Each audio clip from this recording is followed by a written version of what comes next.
Hello, I'm Sally Bush and I'm here to talk about effective pedagogical practices and taking a holistic approach to teaching the whole child.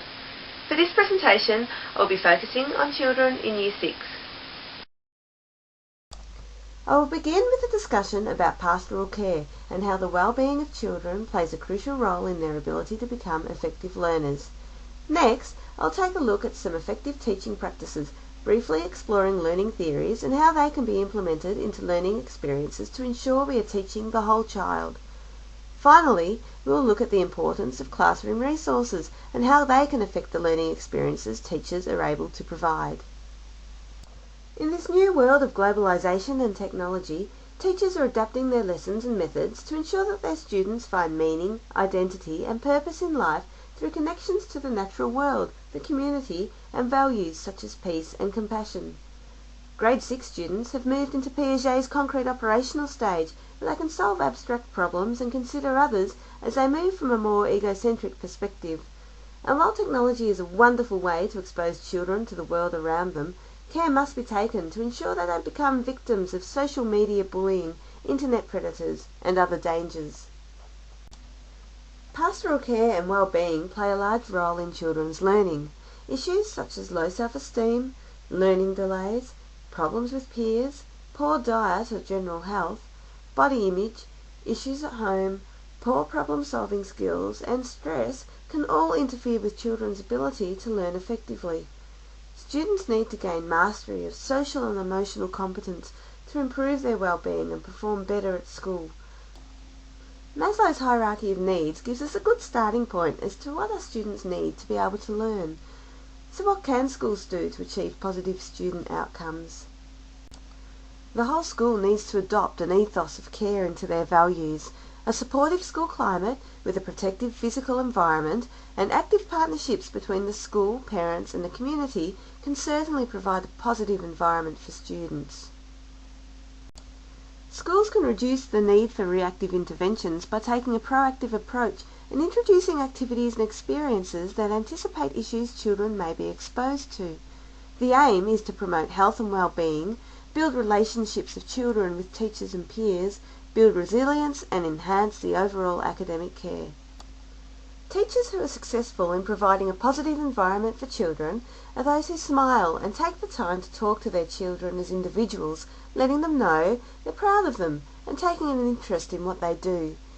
Being encouraging, noticing effort, organising fun activities and helping children learn from their mistakes are behaviours teachers can take to improve the well-being of children. Remember, children will forget what we do, they'll forget what we say, but they'll never forget how we made them feel. Over the years there have been many theories about how we learn. Behaviourists believe learning occurs as a result of a stimulus or experience. Cognitive theory shows us how learners construct knowledge based on prior knowledge and as a result of new experiences. Social interactions can enhance this learning process too. However, it is generally agreed that you need to establish the level of prior knowledge of the student so you can plan effectively.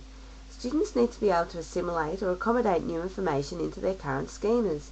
If they have no current knowledge, no schemas for a new topic, the way they process this information will not be the expected way. As the saying goes, you cannot pull up your socks if you don't know what your socks are. With these theories in mind, teachers can plan experiences and activities that provide optimal learning experiences for their students. For students in grade 6, the use of technology is a great motivator and can be integrated into many learning experiences.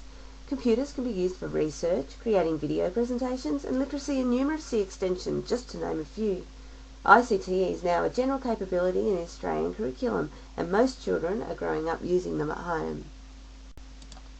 Teachers can guide students' learning through scaffolding, including modelling, thinking aloud, open questions, prompts and cues, and adapting instructional materials to help individual learners progress through the zone of proximal development on their tasks. Grade 6 students thrive on being challenged, so include some role play or moral dilemmas in your lessons and give them responsibility over something important to help them identify their role within the community. And don't forget to use reinforcers such as feedback, deserved praise and encouragement because it can really help to motivate students and make them feel good about themselves. Teachers can only plan lessons with the resources available. For some schools this is not an issue, but for others with limited funding, such as small schools, this can be frustrating. This is where you need to enlist the aid of parents in the community. It's amazing what hidden skills and talents there are out there, and often they're right in front of you. A local musician might be able to drop by and teach the children some songs, or perhaps a local nurse could talk to children about what happens if they need to go to hospital. Parents may have some old junk around the house that could really come in handy at school. Old pots could become new plants in the veggie garden, or other old items could be used for role play. An avid amateur gardener might offer to come in and help establish a veggie garden if you don't have one already. Never underestimate the value of the community. Another resource is the layout of the room. Simply arranging the room can make for a more flexible learning environment. You could even give this project to your grade 6s and let them decide how they could best utilise the space. Technology is an important resource today. However, many schools are unable to provide sufficient access of technology to their students. Unfortunately, these are often the students who don't have access to a computer at home either, and so it's very hard for them to achieve that general capability. If you teach at a school that is lucky enough to have this resource readily available, then I suggest you use it as much as you can, not just to teach computers as a subject, but to use it in all subjects to help students become confident users. Schools today want to take an holistic approach to teaching. We need to ensure the well-being of our children, or they simply won't be able to be efficient learners. We need to be flexible and adaptive during our lessons and provide lots of questions to encourage deeper thought processes. We need to understand our students and to investigate their current knowledge. And finally, we need to use our resources smartly and creatively. Encourage community involvement and never underestimate the originality and creativity of your grade 6 students. Well, that concludes my presentation. I hope you enjoyed it, and perhaps it gave you some ideas that you could implement in your classroom in the future. Goodbye.